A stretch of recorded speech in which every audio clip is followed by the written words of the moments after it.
Welcome to the Intentional Encourager podcast, where each episode brings you compelling conversations and stories designed to entertain, enlighten, and encourage. And now here's your host, Brian Sexton.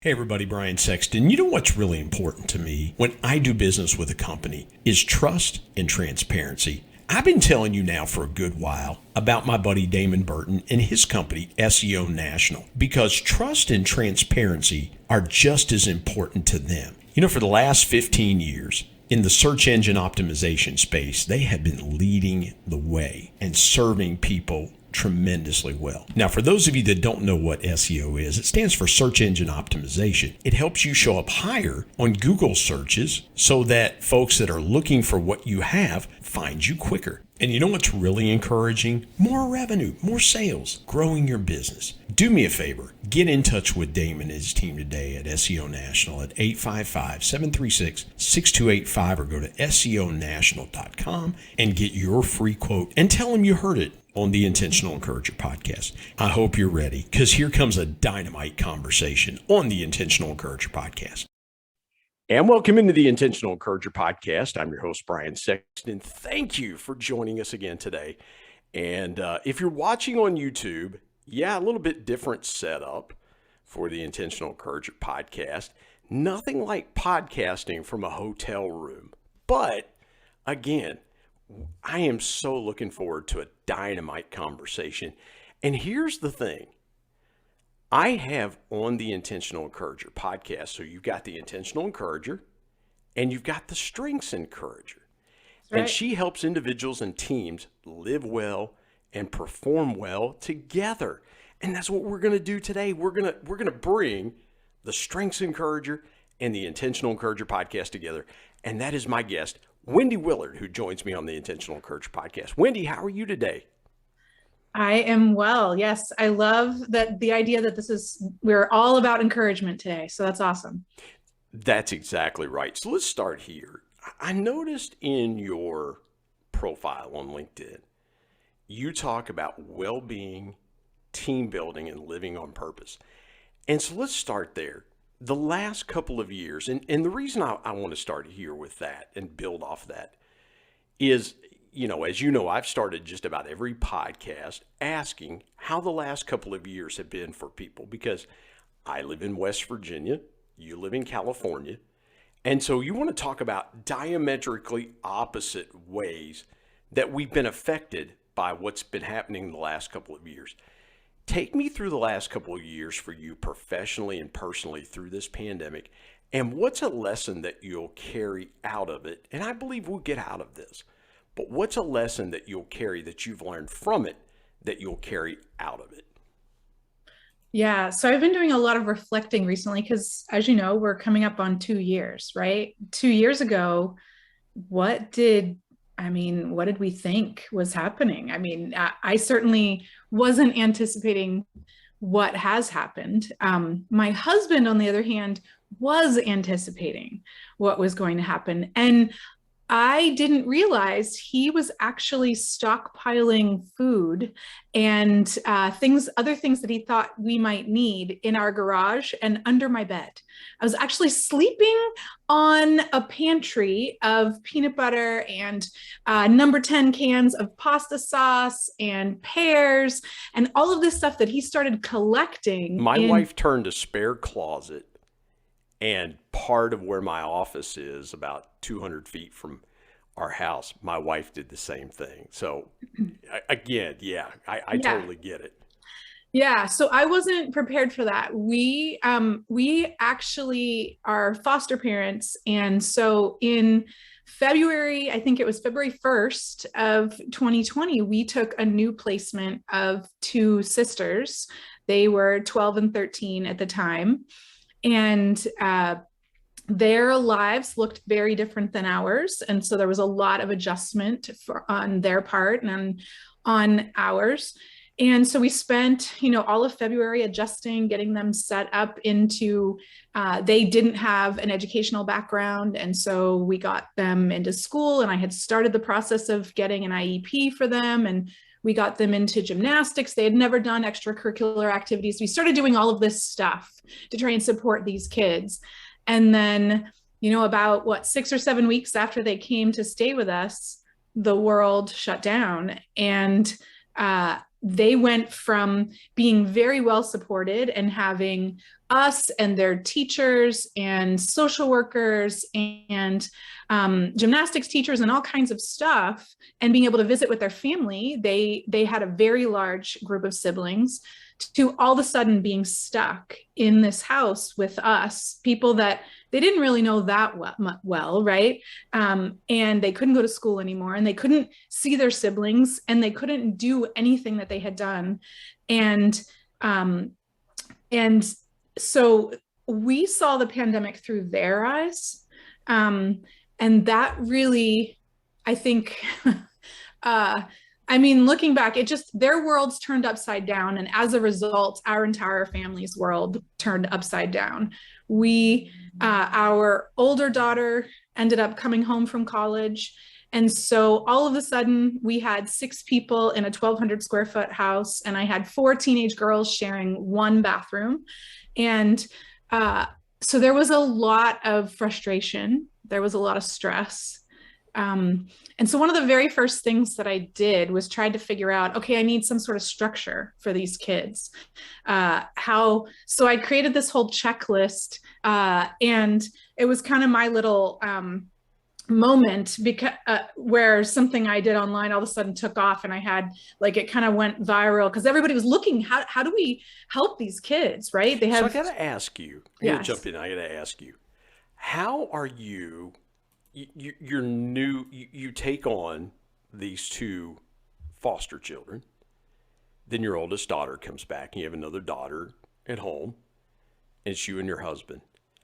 How do you keep everybody encouraged through it? How do you keep everybody? I know what I did at home, but it was just me and my wife and my son. How do you keep everybody intentionally encouraged when A, you live in a 1,200 foot square house, as you mentioned, and 2, your daughter comes home, she's used to her sister, but there's 2 new people that she doesn't really know that well.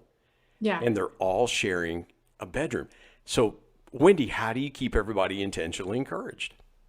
Yeah. So, they weren't sharing a bedroom, they were sharing a bathroom. But yes, but still, I just want to clarify. But that's worse. Yes. Okay. From yes. what I understand from teenage girls, that's worse. They would much rather share the bedroom than the bathroom. I am almost positive about that. But my oldest came home and got stuck in the office. So I ended up having to move my office into the living room. So yes, we're all on top of each other. And I can remember there was one night where everyone was, mental health in the household had kind of tanked, right?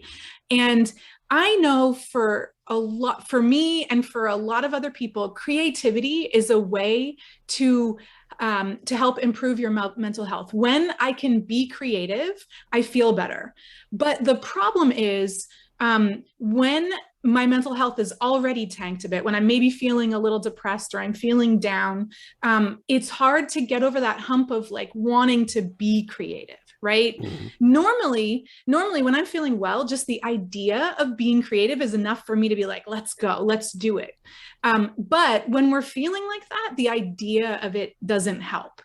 So it was really, I had to kind of climb out of a little bit of a pit and say, all right, we're going to be creative. And everyone's looking at me. And I was like, we're having a paint night. And they're like, what do you mean? We don't want to do this. I said, I'm going to find all the paint supplies I can. I mean, I went to art school. I've got stuff still hanging around from a long time ago. So I found some canvases, I found a bunch of paint, and I put it all on the table. And I said, okay, we're all going to paint. What are we going to paint? I don't care. We're all going to paint something that can go together. And when we put these 4 canvases, I was facilitating and the 4 girls were painting. When we put them together, we want it to make something fun and it's going to look great together. Yeah, just, trace a hand, trace a foot, right. Do something and then color and paint it in, just do something, right? And in the beginning, I mean, it was for the first probably 10 minutes, it was this sucks. I don't want to do this. I'm not, and one of them just painted the whole canvas black. And it was Midnight in San Diego. That's what it is. Yes. And I was like, okay, awesome. You're going to put some stars in there? Like, and I was like trying really hard to say, no, we're going to turn this ship, right? We're going to change how we feel.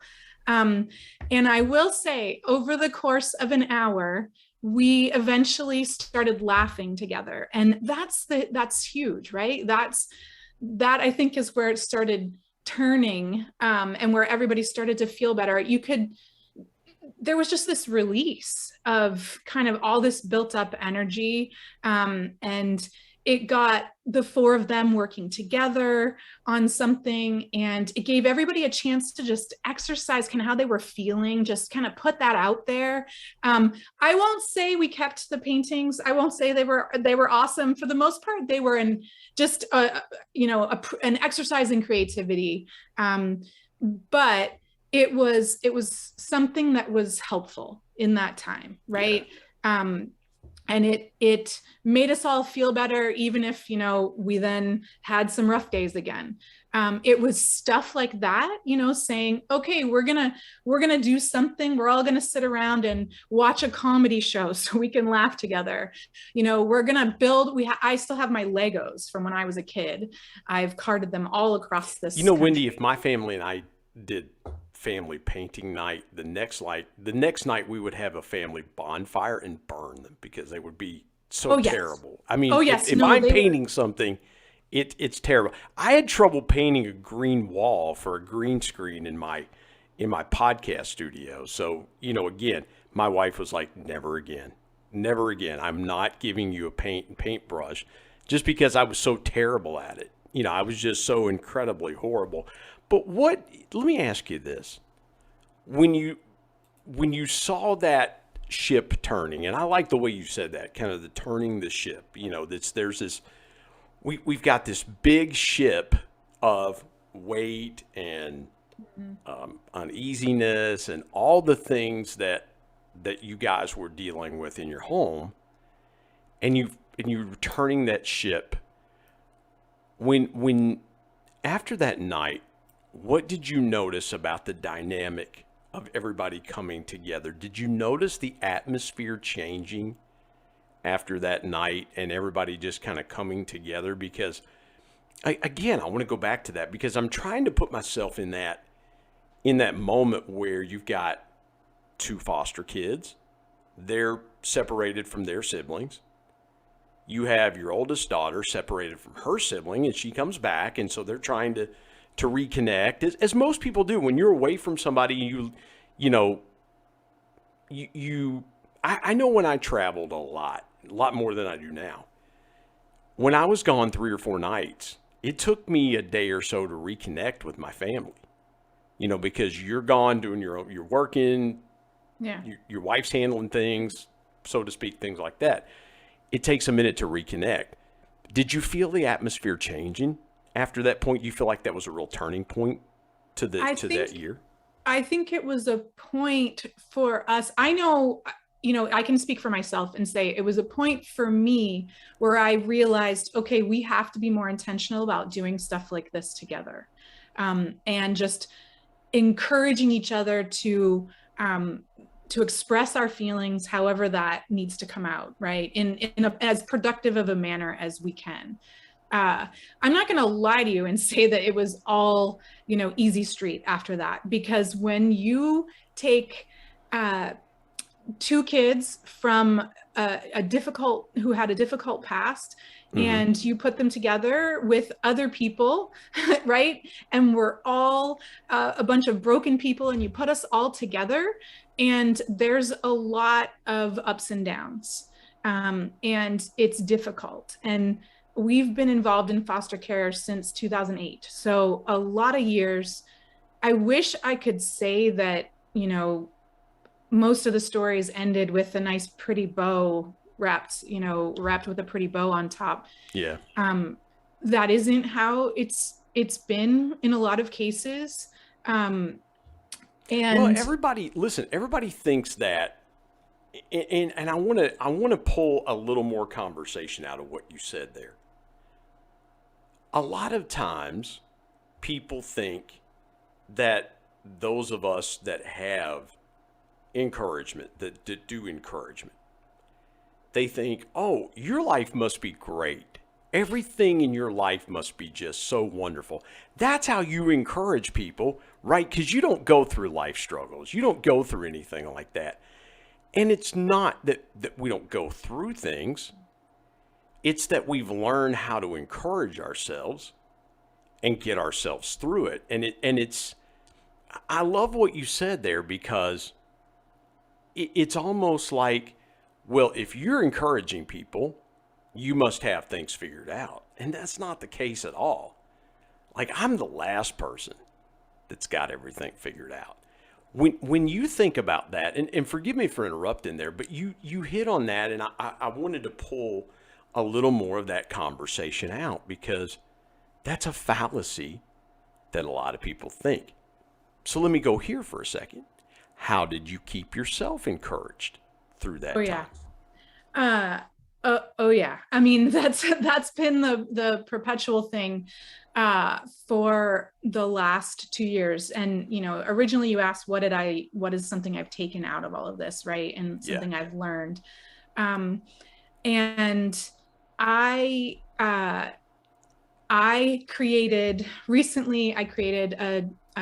wrote a blog post about kind of 12 things that keep me anchored to truth, things that I can do to keep myself focused on truth when my brain is, when the world seems to be throwing all sorts of stuff at me that I don't know if this is true or not, right? And so, there's lots of basic stuff in there, and then, it grows, it expands. But one thing I have to do every day is I have to get outside and I have to take a walk.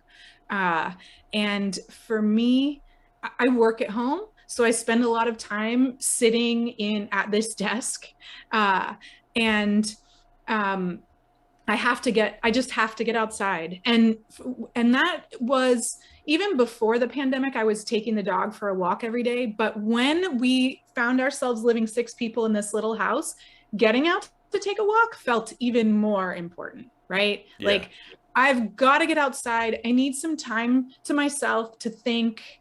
And I listen to, that's when I'm doing some sort of listening to scripture first thing in the morning. And so that's kind of sets my day in the right direction. And that's something that I was encouraging all of us, to do. Rather, take some time, take a walk. If you want to listen to a podcast or music or something that helps you, stay grounded, you need to do that, right? See, in my neck of the woods right now, as we record this, yesterday we had 7 inches of snow. So if you're going to take a walk, you might want to put some boots on with some good traction and bundle up. It's not like where you are, where it's sunny and warm. It is, we're in the throes of winter. Let's step aside and take a break. When we come back, we will talk more about encouragement, which is something that Wendy does very well. I want to talk more, though, when we come back, about strengths encouragement. That's something a little bit different that I want to find out some things about that. And then a little bit later, we're going to get into more of Wendy's story. So you come back. I've got Wendy Willard, the Strengths Encourager, on the Intentional Encourager podcast. Back in a moment.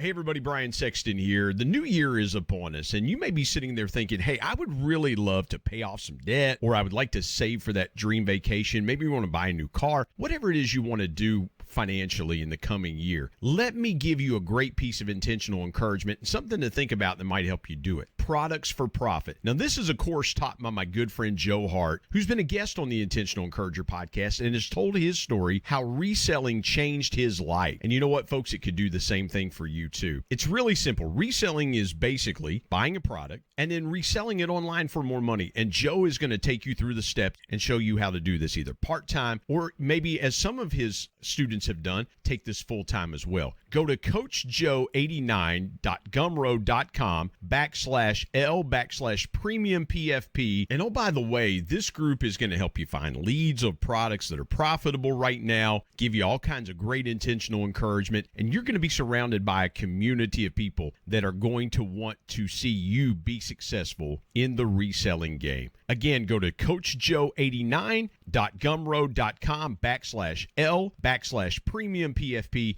and tell him you heard about it on the Intentional Encourager podcast. And now let's get back to more great conversation here on the Intentional Encourager podcast.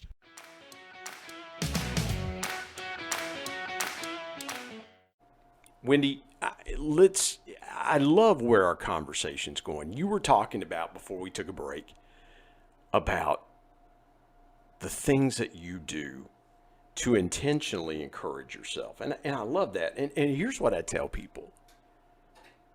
If you are not encouraged yourself, how in the world will you ever encourage people? It's like trying to pour into something. It's like trying to water flowers with an empty bucket, or trying to hydrate something when there's nothing in that thing to hydrate. You have to fill your internal bucket first before you can fill other people's buckets. So let's talk about that for a minute. What is a Strengths Encourager? I'm dying to know what a Strengths Encourager is. Okay, well, I'm going to tell you, but can I tell you one other of the things that I do when I said there were 12? Well, of course. Can I mean, if you want to rattle all 12 of them off, I'll just sit back. No, I want to tell you one other first, because this one I think is one that I've learned in the last 2 years that I didn't do before, that is just so important. So I have a friend who is a pastoral counselor in South Carolina, and he was telling me, I think it was like June of 2020, and we were talking about, stress and stuff that he recommends when he is counseling people that are having difficult seasons, right? And one of the things he said is that he sends them off with a prescription to sing out loud 15 minutes a day. And he said, I want you to put on Apple Music or whatever you use, right? And turn the lyrics on and look at the screen and sing out loud and see if that doesn't change the course of your day, right? And so I can tell you that I have had days where what I want to do is just go and sit and like doom scroll or, zone out to another TV show or whatever. But I want to change how I'm feeling. And I go and I stand in front of a screen with the lyrics on, and I force myself to sing out loud. And in those moments in the beginning, I don't want to do it, right? Mm-hmm. But I've seen the benefits. I know what it does. It's a natural way of regulating your breath, right? While you're singing, you're just breathing naturally comes into line. And then it's a natural way of changing the way you're thinking and focusing. When you're singing lyrics, you can't be anxious, right? And depressed, all those things. I guess it depends on what your lyrics or you're singing. But for the most part, you are forcing your brain to kind of change the way that it's been going, and it makes all the difference for me. See, I think that's good for people that are not used to that, and I'm not pushing back. I want to have a good conversation here. I've sang since I was 3. Singing to me is natural. Yep. I can do it without even thinking about it. I don't have to think about it. I just, and my dad did that. My late father would go around the house. He would sing parts of a chorus to a song. I do that just not even thinking about it, just because I've done it, again, 3 years old, and I'll be 50 in August. So that I can't not remember singing. So for me, it's more, I don't know, I want to say habitual. I don't have to think about it. Here's my question. Yeah. How about think back to a season when you were trending towards, more depressed than otherwise? If there's been a season like that, were you singing every day out loud? Probably not, just because, again, I've done it for so long that to me it was just, but I will tell you this.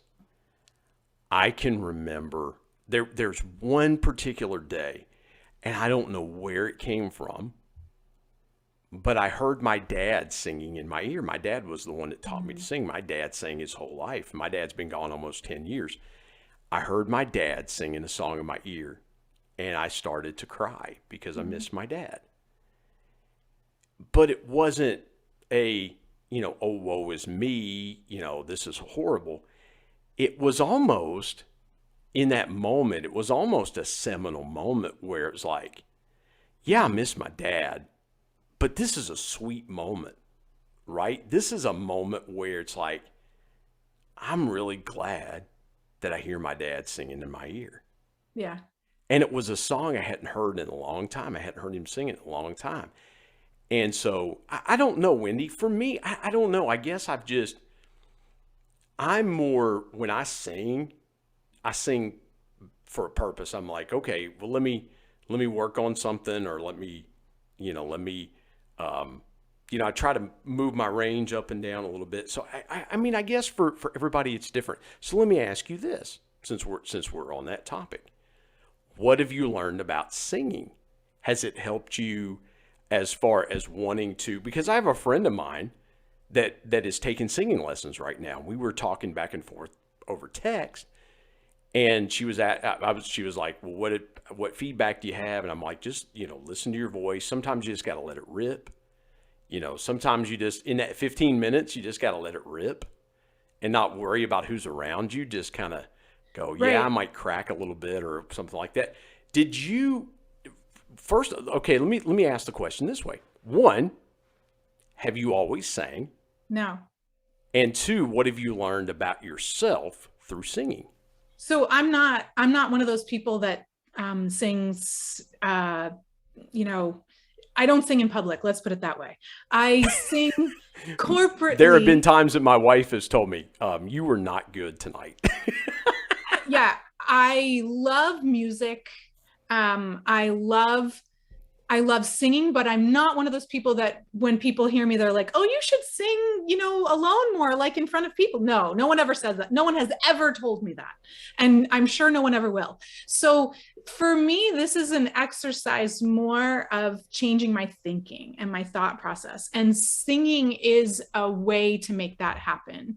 And it was something that I wasn't aware of how much, how much it impacts you. For example, for anyone who does read scripture, we're commanded to sing more, almost as much as we're commanded not to be afraid, right? I mean, and we're commanded to sing even when it's a sacrifice to sing, right? So that means sometimes it doesn't feel good to sing, and yet the singing helps us. And it makes us feel better. So that's my wife stands next to me and sings the same part. I'm like, sweetheart, I'll sing lower. You can sing the part. I don't do harmony. I don't do any of that. My son and I are like that. And the way Wendy, the way my brain is wired, there's a lot of times that I need to hear that. Like if I don't hear harmony, like something is just like, I'm like, oh no, there's something wrong. And then my wife, my sweet wife of 25 years, I'll be singing a part. She'll sing the same part. And I'm like, can you not sing my part? Let's sing something else here. But I understand what you're saying, because there is something innate about singing. And I love where this conversation's going. And thank you for taking us there. I still want to get to the Strengths Encourager, but I love where this is going, because what you're really saying is there's a lot of times, and I don't want to put words in your mouth, but here's what I'm hearing, and I hope the audience is hearing the same thing, is that there are times when, to give yourself that encouragement, you have to do something uncomfortable to encourage yourself. And I think that's brilliant. I think that is a brilliant strategy, so to speak, because a lot of people just think, and I said this a little while ago to somebody, they were talking about on social media, they were saying, well, if you like someone's playing, or you like their preaching, or you like their singing, encourage them and tell them. And what I said was, but tell them why. A lot of people, I could just say, well, Wendy, I think you're a nice person. Or I could say, you know what, Wendy, you know what I really value about you and our friendship is, I like that you encourage me in this way, or I like that you encourage me in that way. When you think about the ways that you have had to find to encourage yourself, what's been something, or maybe you teach this, or you help folks with this, what's been a way that you've encouraged yourself that surprised you, other than singing, which that's a surprising encouragement, but is there something else that you have found that you go, this really encourages me? Because for me, it's doing these podcasts. It's creating a space for people to tell incredible stories. And then I find myself going, wow, I cannot believe that person entrusted me with their story. Do you have something like that you've run across as well that's encouraged you? Yeah. So, okay. So, and forgive me, my West Virginia accent came out there. Run across. That is a West Virginia. That is hillbilly terminology. So forgive me for that. That's okay. Yes. So, probably about 5 or 6 years ago, I was first exposed to Gallup's Clifton Strengths assessment. And this is getting into why I call myself the Strengths Encourager. But I'll be able to answer your questions at the same time there. So it used to be called Strengthsfinder, and then they renamed it Clifton Strengths after the person who created it, and his name was Don Clifton. And he's often called the grandfather of positive psychology and the father of strengths, right? So I was first exposed to this when I was working in South Carolina. And then I decided to go back and get my master's degree. And as part of my first class, I had to take this assessment. And so I was like, okay, I guess here we go. Cause I'm not super big into a lot of like personality tests and stuff. Yeah. That's not usually something I do. And that's a different one. That's a real different one. I've done the Strengthsfinder, and it's very unique in what it does. Yes. And it's considered a performance assessment as opposed to a personality assessment. So the whole goal is to see what energizes you and what motivates you to succeed, right? And so this assessment's been out for about 20 years, and they've had over 30 million people that have taken it. And so there's a lot of data there. But what they say is that there are 34 strengths inherent to humans, and the assessment ranks those strengths for you. And they tell you that the ones at the top of your list are more likely to energize you, whereas the ones at the bottom of the list are more likely to drain you, right? So just doing the stuff at the top of your list energizes you. It makes you more hopeful. It makes you more productive. It makes you feel better, right? There's all these things. It makes you more excited about what you're doing. And so when I got the results of this, my top 5 were strategic, communication, ideation, belief, and input. And 3 of those are strategic thinking strengths. And that just makes so much sense for me. In fact, even before I took this assessment on LinkedIn, I called myself a strategic communicator. And these are things that make me feel good, right? So the communication strength is all about being an energetic storyteller, telling engaging stories, right? Mm-hmm. When I get to do that, when I get to have conversations like this with you, I am super pumped. I am super energized. I'm encouraged, right? I'm more hopeful about the future. There's power in two people engaging in conversation that is not, I'm trying to make you think a certain way, and I'm trying to tell you how right I am and how wrong you are, which you hit on it a few minutes ago, where you doom social scroll. And I love the way you said that, is because, again, you're not going to find much intentional encouragement on a lot of your social media platforms.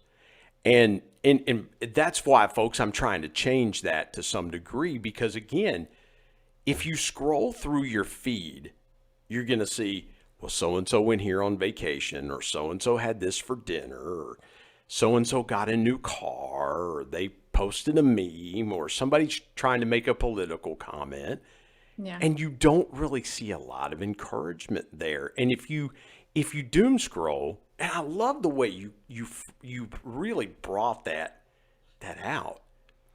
If that's where you're spending your time, and you're not spending time in conversations like this, or listening to podcasts that encourage you, or listening to the scripture, or praying and communing with the Lord and talking with the Lord, you're going to get discouraged pretty quickly. You're not gonna have good things to do and say. But here's the thing. So because communication is high on my list, and where is it on yours? I'm guessing it's pretty high. It's probably high. I started to, while you were talking, I'm like, can I pull up this Strengthsfinder real quick? Yeah, you should look and see. But so for those of us, the communication is high, we're going to really value this type of thing. But for someone who has communication in the bottom half of their strength ranking, that means that it drains them, right? Yeah. Having these types of conversations isn't going to be energizing to them. It's going to actually suck their energy. And I usually tell people, you need to do the things that energize you about 2 to 1.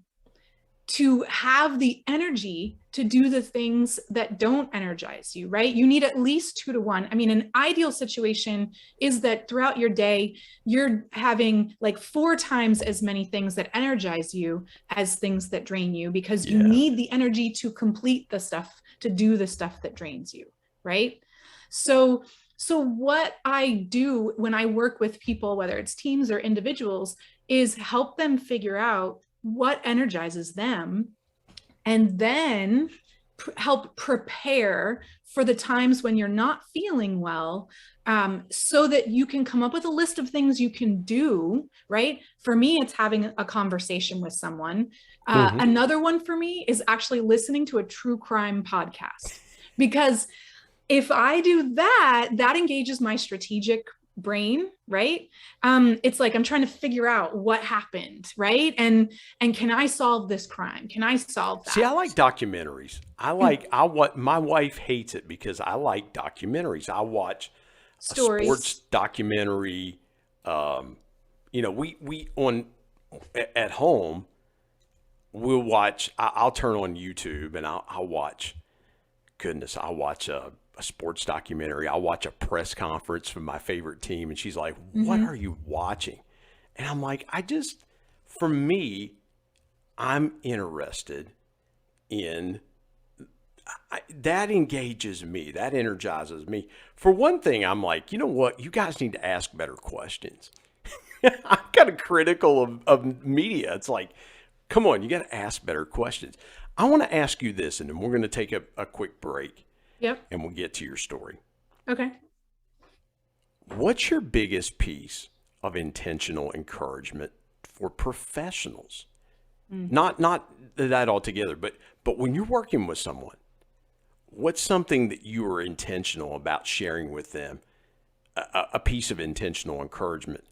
I know what mine is, but I'm not the podcast guest. You are. So what's your biggest piece of professional? And then I'll ask you a little bit later, what's your biggest personal piece of intention? And it may be the same thing, but what's your biggest piece of professional intentional encouragement? Yeah, well, and it probably is the same. It's going to be this idea that you need to be using your strengths really well every single day in order to feel good, right? So the most successful people in a professional setting are those who are actually having the opportunity to use their strengths every day, right? So when you get the chance to do that, when you can structure your life in such a way that you get to use your strengths more throughout the day than you're having to use kind of what Gallup calls the non-strengths, which are the ones at the bottom of your list.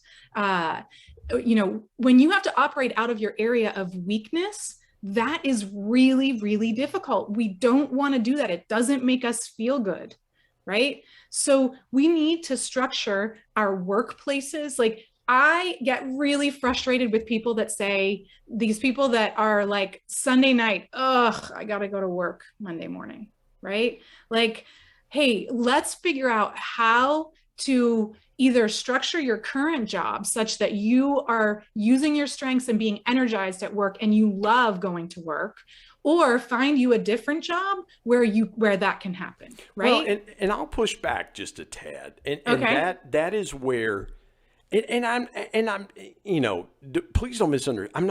I'm not saying no. Where I believe that we've missed it a little bit.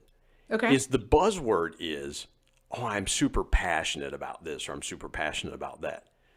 I don't wake up every morning. I don't wake up on Monday mornings and go, you know what I'm really passionate about? Driving 6 hours to go to work.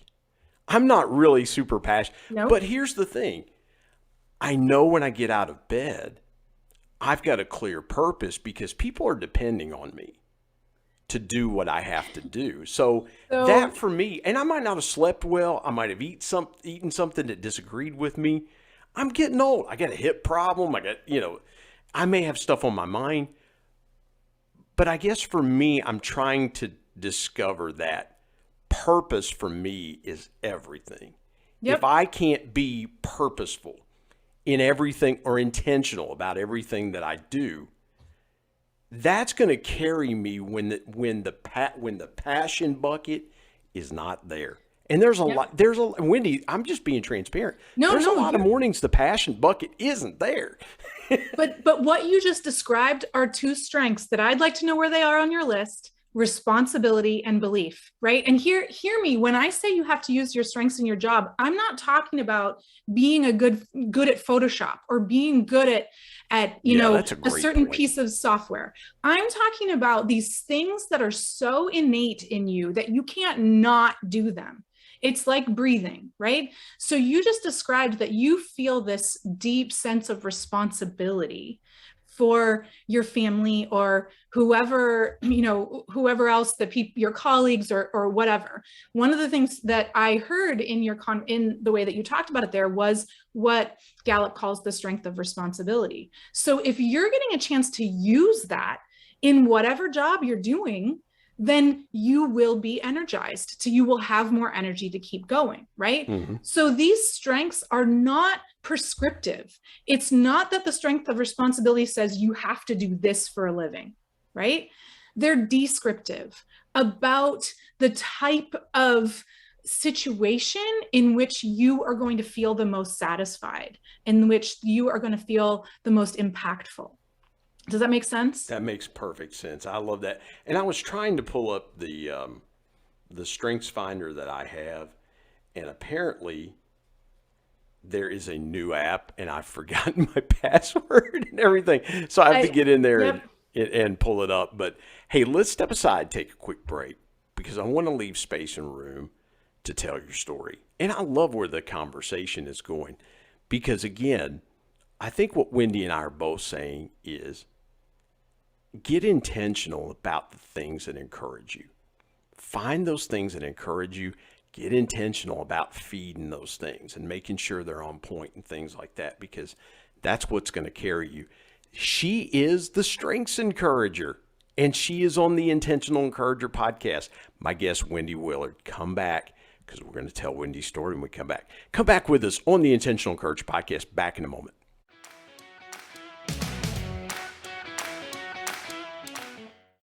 Hey everybody, Brian Sexton. I want to take a moment and tell you about my friend Harry Spate and his new book, Selling with Dignity. Harry has taken an age-old concept of sales and he's put a new twist to it, and I love the direction that he's taken with Selling with Dignity. And here's what's encouraging about Harry's book. Instead of viewing people as numbers and machines, salespeople are now given the tools and the encouragement to be dignified in their approach. Here's what Harry says. He says, selling is an honorable profession when it's done right. When sellers feel they are valuable and have integrity and respect, this opens the door for better conversations and eventually relationship. This book puts an end to sleazy sales tactics and proves why selling with dignity can be done, and it leads to massive success. And I couldn't agree more. Go to sellingwithdignity.com, get your copy today, and if you want Harry to sign it, he'll do that for you. Again, go to sellingwithdignity.com and pick up your copy today of the new book by Harry Spate, Selling with Dignity. And now let's get back to more great conversation here on the Intentional Encourager podcast.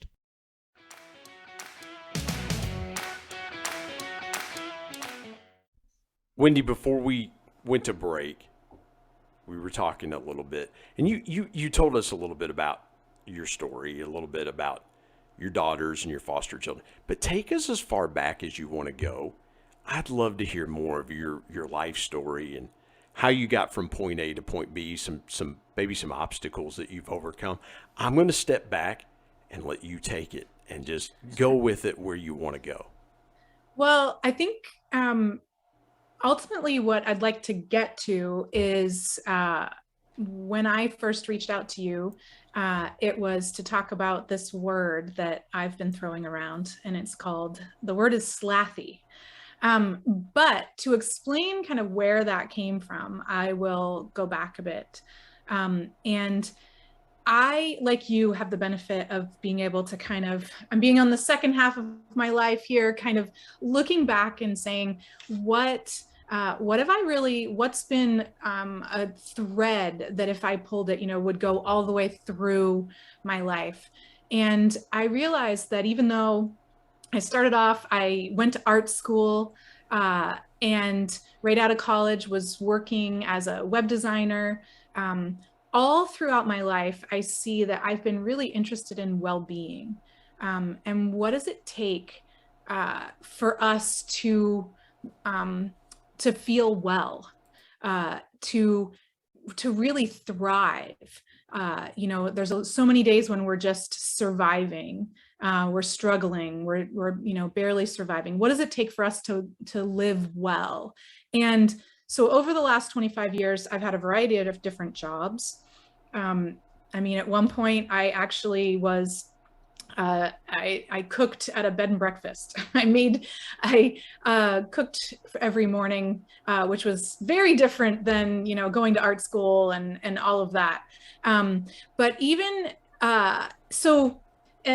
fast forward a bit. So then in 2008, we became foster parents. And when you start caring for somebody else's kids, you think an awful lot about well-being. What does it take to, to use that phrase that we used earlier, to turn the ship, right? When you have a kid who's experienced such difficulty in the past, what does it take to shift things for them, right? Mm-hmm. And I was also parenting to, what I sometimes call my forever kids at the same time. And so what does it take for them to have, to feel well, right? To have well-being. And did becoming a foster parent kind of come to you and your husband, or was it something you guys sought out? Because there are some people that seek it out, and there are times when it comes to them. How did that work out for the two of you? Yeah. So growing up, his parents run a ministry in Maine, and they always had extra kids floating around. They always had, like literally people sometimes dropped their kids off and said, would you take care of them for a couple of days, or turned out maybe a couple of weeks or months. But anyway, so he grew up with lots of other kids being around.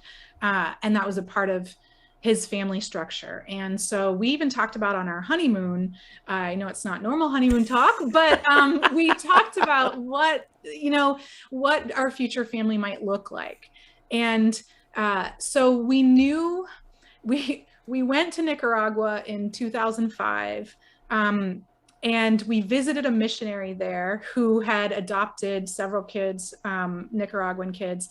And I looked at him, and I have so much, well, you'll understand when I say what I said, but I was very ridiculous. And I looked at him and I said, oh, we want to be just like you. We want to save a kid someday.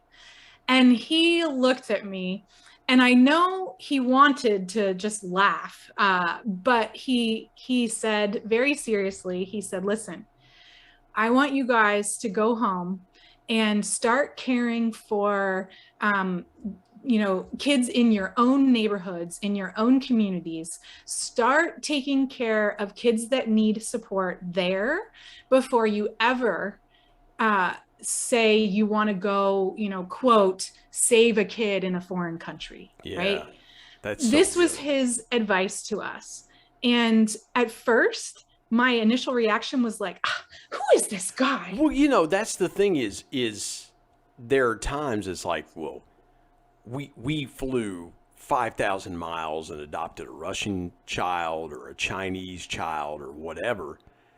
And in our country, in the United States of America, there are children just dying to be adopted by a family that are maybe 9, 10, 11, 12 years old, that people go, we want a baby. We want to raise a baby.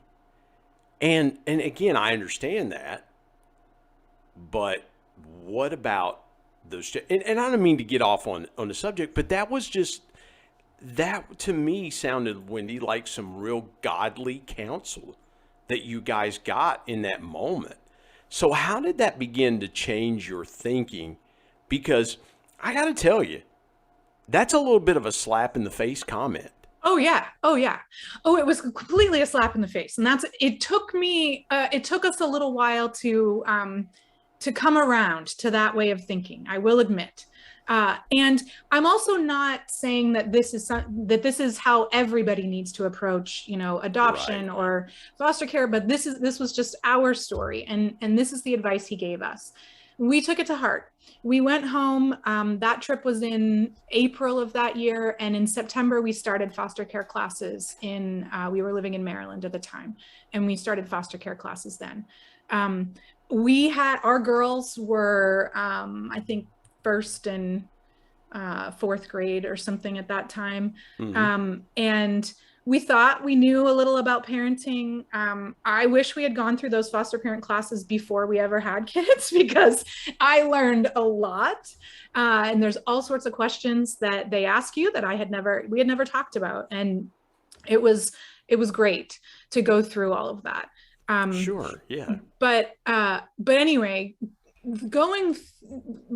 welcoming the first placement that they gave us was a set of teenage sisters. And we had said, we only want little kids, because our kids, were in elementary school, and they sent us teenagers. Yeah. And after that, we sort of became branded as the family that would take teenagers. And so as of today, I think I've parented 24 different mostly teenage girls. And because of that, I've learned a lot more about well-being. And so have you, I'm sure, heard of Maslow's hierarchy of needs? Mm-hmm. I mean, most of us have, right? Yeah. And it was something that even in some of our early foster care experience, we were taught and encouraged to consider. And years later, I realized, it came to my attention that Maslow's research was all done with upper middle class or upper class white males, which was the exact opposite demographic that I was parenting. And so that gave me a little freedom to explore, to kind of say, what are the needs that we all have, right? What do these kids need in order to feel well, in order to live well? Yeah. And so through that process, I started just asking a lot of questions and, asking, we had teenagers, so I could say to them, hey, what do you think is missing for you? What do you think you would benefit from? What do you really need, right? And so I came up with 5 buckets of needs, and Maslow's hierarchy is a pyramid. And I don't subscribe to that notion that it's a pyramid. And he's received a lot of pushback in recent years about that. But for me, they're buckets or columns. And whenever any of them is out of whack, then your whole system can be out of whack. Oh, yeah. And so the first one is worth. We need to feel like we have a purpose and plans for our life. We need to feel like why are we here, right? That's the first one. And then the second one, there's really no necessary order, but I'm just talking about them in this order. But sure. The next one is love. So I often refer to the ABCs of love as acceptance, belonging, and connection. So you can imagine a teenage girl coming home from school, and she goes to her room and she slams the door and she's rude and and disrespectful, and all sorts of feelings as the parent come out of, don't behave that way, and all these things that you're thinking, right? But what's amazing is that if you're able to step back a bit and dig under, and eventually come to find out that, she, like all teenagers, need to feel those ABCs of love. They're trying to feel them from their peer group. Yeah. And that day had been a really hard day for her, where she felt not accepted at all at school. And so as a result, that need for her went unfulfilled. It was really, difficult for her that day, and her behavior reflects that. Well, right? I think, Wendy, love is so important because we are conditioned from an early age that if you grew up, and I don't want to dismiss this, if you grew up in a stable 2-parent house, you're like, okay, well, or somebody will say, well, I grew up in a house surrounded by love. And then some people are like, you know what? I was abandoned when I was a kid. I didn't really know what love was until later in my life. And I was always looking and searching for love and things like that. So love is the basis, if you will, of every emotion in the world. So that's super important as well. When you think about those 5 buckets of needs that you came up with, was there a moment where you said, maybe there's a bucket that I need to pour into myself a little bit more? Because, what was that for you? Yeah. And so the third one is, and so I'll have to name them all 5 to get to the one that I need.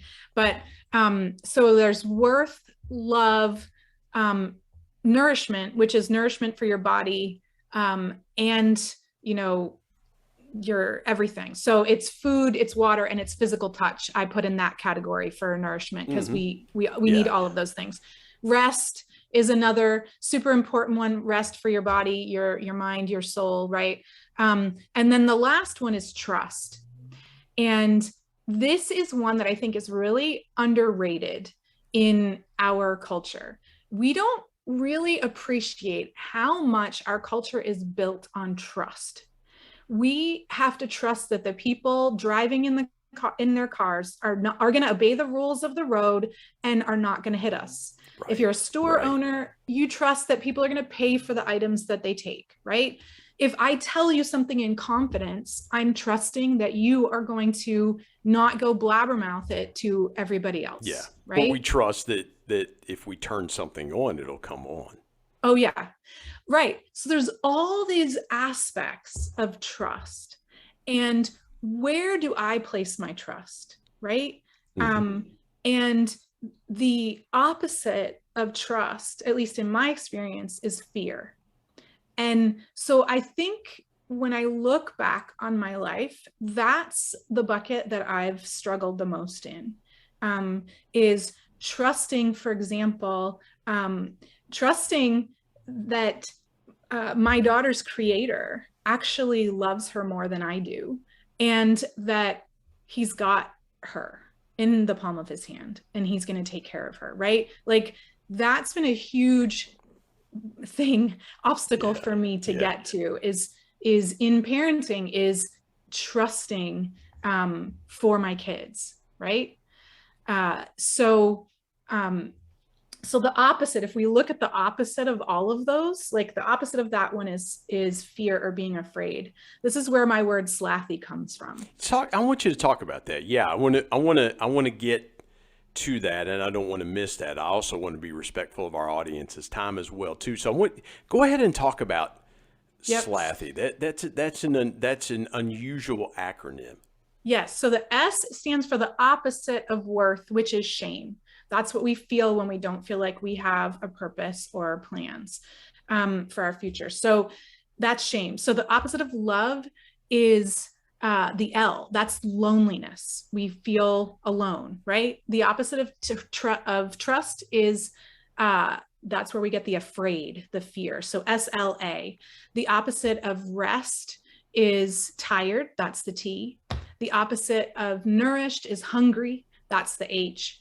And then what I found, the reason that this word became important is because all these kids that were in my home, they'd have all these behaviors, and their social workers would say stuff like, oh, they're dysregulated, right? Well, no one wants to be called dysregulated. Like, that's just not happy, and it doesn't make you feel good, and you don't want to own that. And so I said, what if we can create a word that you guys can own, a word that helps you talk about how you feel when your needs aren't met with dignity and privacy. Yeah. Right. That's right. So the Y at the end stands for yucky. And that is this idea that sometimes I might not know which of my needs isn't being met, but I know that I'm feeling what this looks like when my needs aren't met. And this looks like, when I talk about this in a business setting, it's pretty amazing, right? Yeah. People all over, I say, what does this look like for you? How does this show up? How does this slathiness show up? And, you get people say, well, I get really impatient, or I withdraw, or, right, there's just tons and tons of descriptive words to describe how this makes us feel.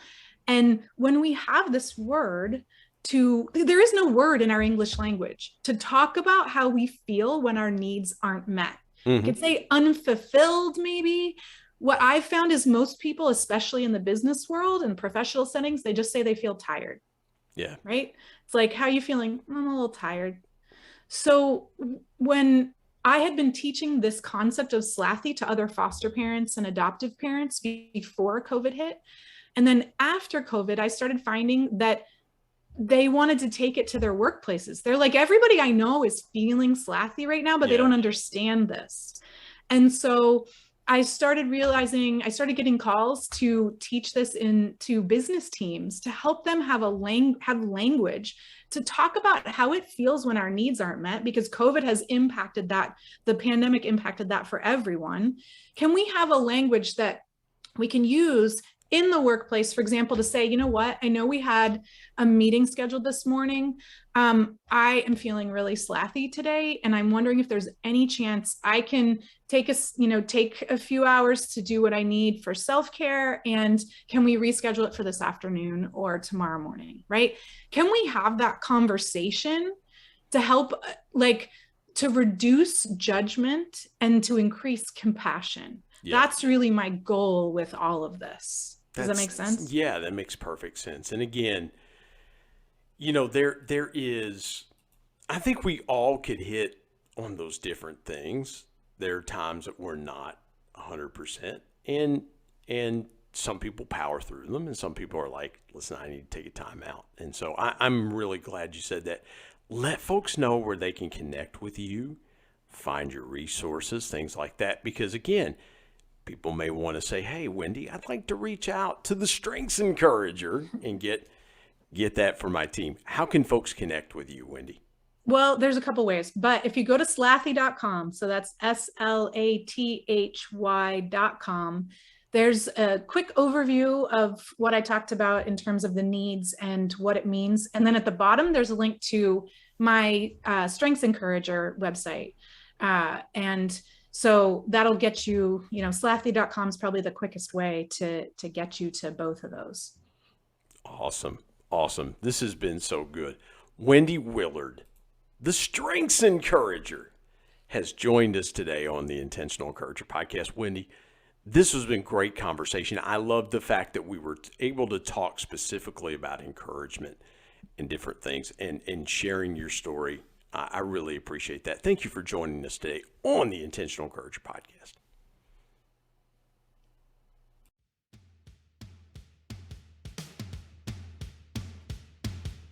My thanks as always to producer Bryce Sexton and technical advisor Matt Means. And of course, the ultimate thanks goes to the Lord Jesus Christ, who provides intentional encouragement every day through his word. If you're not subscribed to the Intentional Encourager podcast, hit the subscribe button wherever you get podcasts so you don't miss an exciting episode where you can get encouraged and stay encouraged. And remember, anyone, anywhere, at any time, any place can be an intentional encourager.